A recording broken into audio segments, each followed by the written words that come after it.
Shalom et bien-aimés, j'espère que vous allez bien.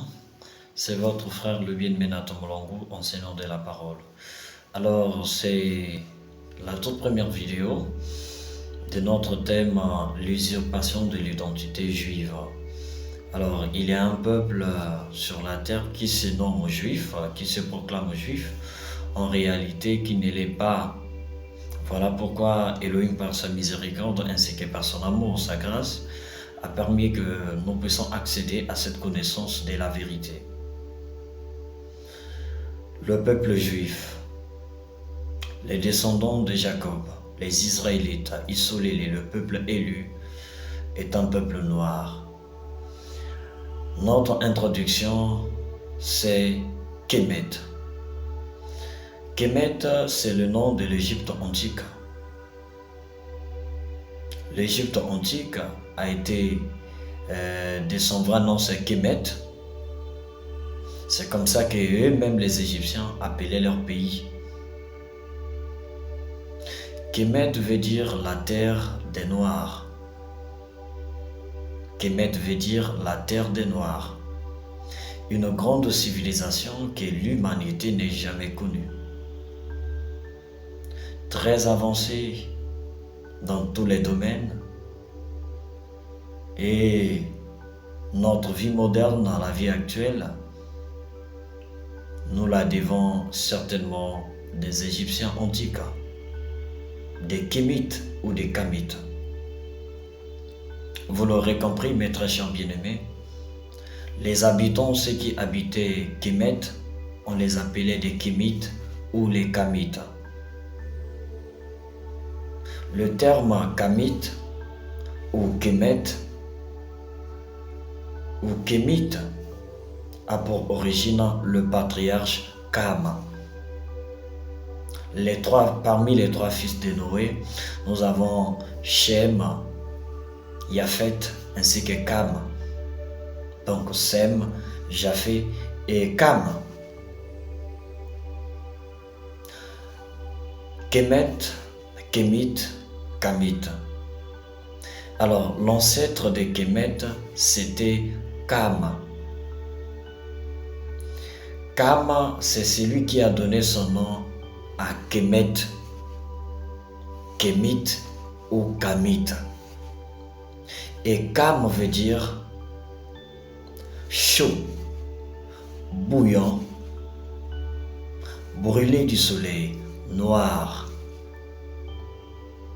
Genèse chapitre 9, verset 18 au verset 27. Genèse chapitre 10, verset 1 au verset 32. On nous parle de la postérité de Noé. On nous parle de la postérité des trois fils de Noé. La parole nous enseigne, la parole atteste que c'est à travers les trois fils de Noé que l'humanité fut peuplée.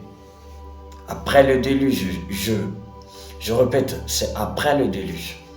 Donc c'était ces hommes-là qui ont peuplé le monde entier.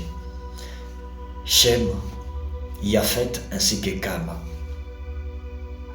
Alors, déjà par la signification du nom de Kam, nous comprenons très bien que les anciens Égyptiens étaient des Noirs. C'était une civilisation essentiellement noire. Les premières dynasties. Vous voyez derrière moi, il y a quelques images que vous pouvez apercevoir. Ce sont des images des premiers pharaons. C'était des images des pharaons de première dynastie. Regardez leur nez, regardez leurs lèvres. Et leur peau, c'était des noirs. C'était une civilisation beaucoup envieuse, qui était beaucoup convoitée. Ok, c'était une civilisation qui était beaucoup convoitée de tous les peuples parce qu'ils avaient la connaissance dans tous les domaines, dans les mathématiques, la médecine, les sciences physiques, la géométrie, dans tous les domaines, je dis bien.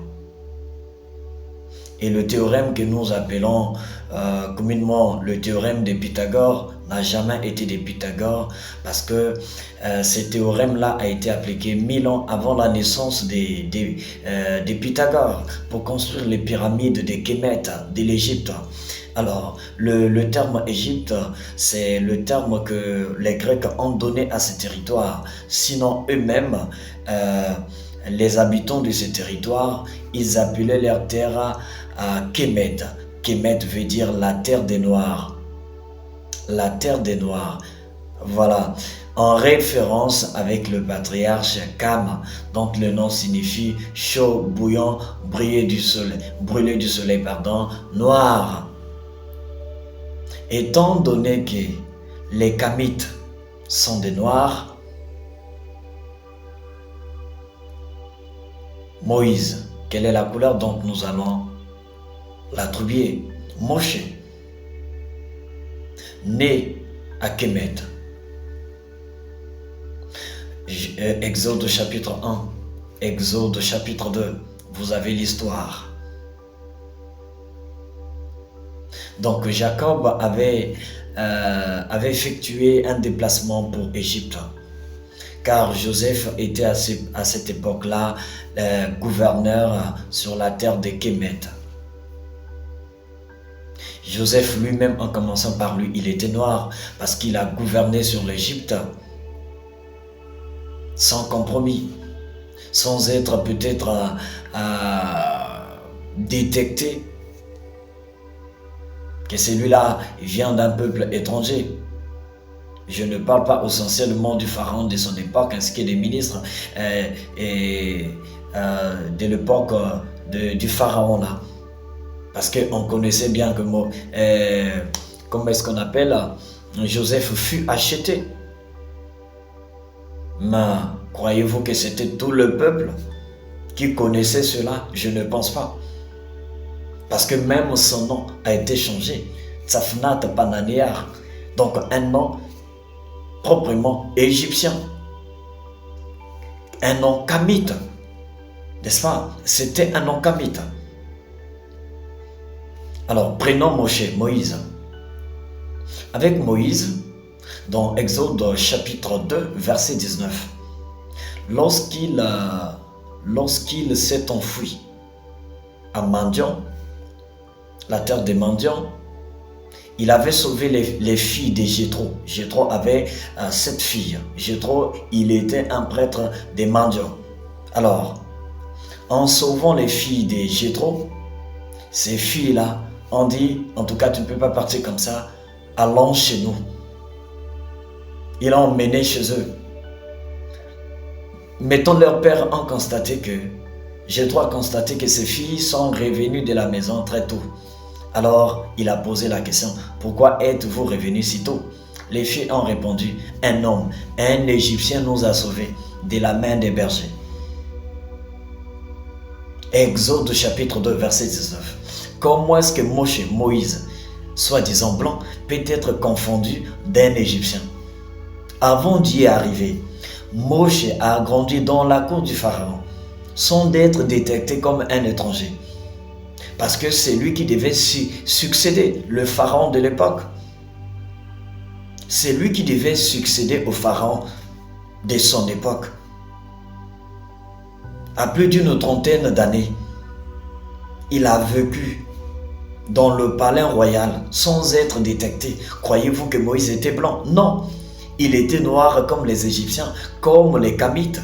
Voilà pourquoi il n'a jamais été détecté comme un étranger. Le pharaon le considérait comme son petit-fils. Voilà, parce qu'il avait quasiment les mêmes traits physiques, les mêmes nez, la même couleur de peau, les cheveux crépus, noirs comme les Égyptiens, comme le pharaon lui-même. Moïse était noir. Donc les véritables Hébreux de la Bible, les descendants de Jacob, étaient des Noirs et sont des Noirs jusqu'aujourd'hui.